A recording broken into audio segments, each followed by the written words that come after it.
Hello guys, magandang araw sa ating lahat guys. Meron tayo dito ng strobe light guys. Yan.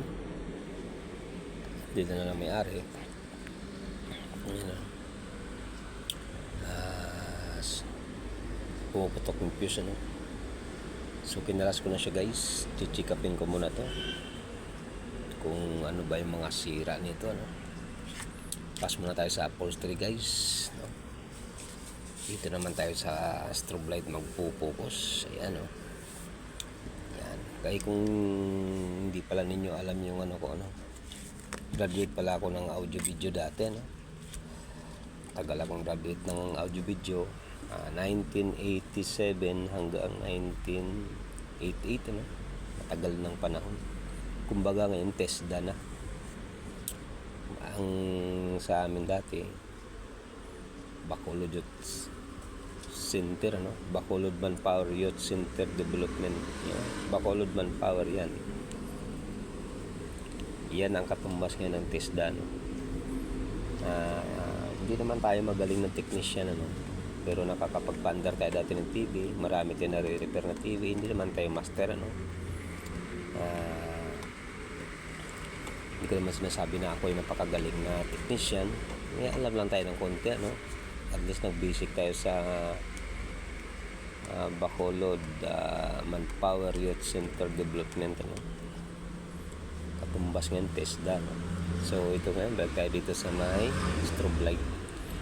Itong strobe light na ito ay may model siyang Godox SK 400 version 2.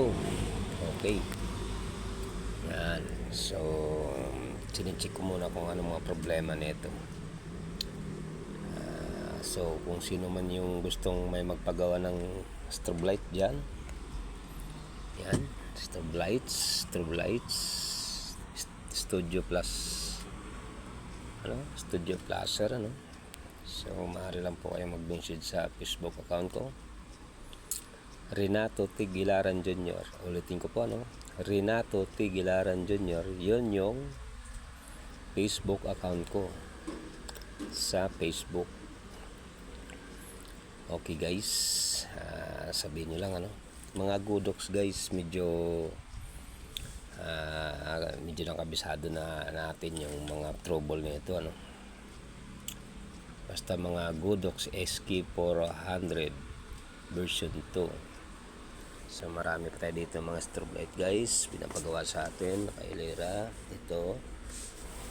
Ayan yung model nito.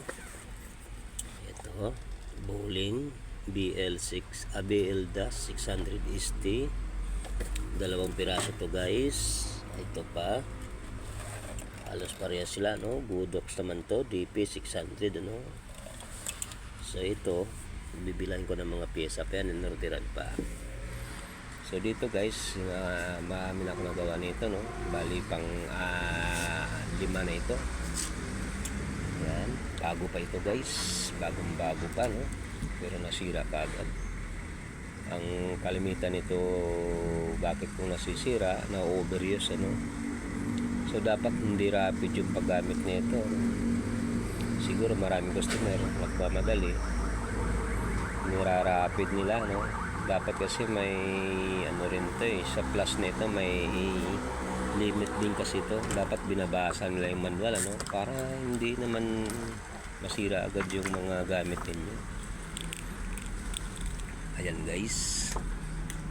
Kaya kung sino man yung may magpapagawa ng strobe light dyan ano, maaari lang na kontakin nyo ako sa messenger ko, Renato Tigilaran Jr. O kaya mag-message kayo sa akin sa numero na number ng CP ko, 0945-6996-906. O ulitin ko po, 0945-6996-906. Ayun guys ano, sa mga ganitong kaso marami kasi itong mga dahilan. Pero sa mga walang alam dito guys, mag-ingat kayo guys. Kung mag-eksperimento lang naman kayo, wag na nyo nung subukan no? Kasi sa laki ng mga kapasitor nito, minsan meron tong 14 piraso kamukha nito. yung tank niya nasa 7 ano, tapos naglalaman siya ng microfarad na 680 microfarad. Yung voltahe niya is 400 volts, so medyo mabigat to pagka ikay nadali nito, no? Tapos yung ano niya, placer niya 400 volts, 270 UF, bali 3 piraso, no? Yan, 3 piraso. Yung tank niya bali 7 piraso, no? 1, 2, 3, 4, 5, 6, 7. Yan. So mabigat to guys pag kayong mga customer na gustong magbukas nito. Halimbawa pumutok yung fuse o kaya huwag nyo subukang buksan to, no? Ibigay nyo na sa mga marunong mag-ayos nito. So guys, ayan lang, no?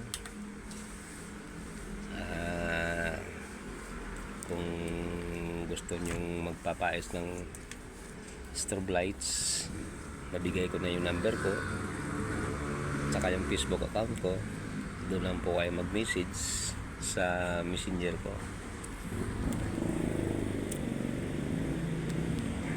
Okay guys, mga boss, mga master, mga sir, maraming salamat. Kung nagugustuhan niyo yung video ko, pakihit na lang po ng likes dyan, pa-subscribe naman po para may bago tayong update ng mga godox o kaya upholstery,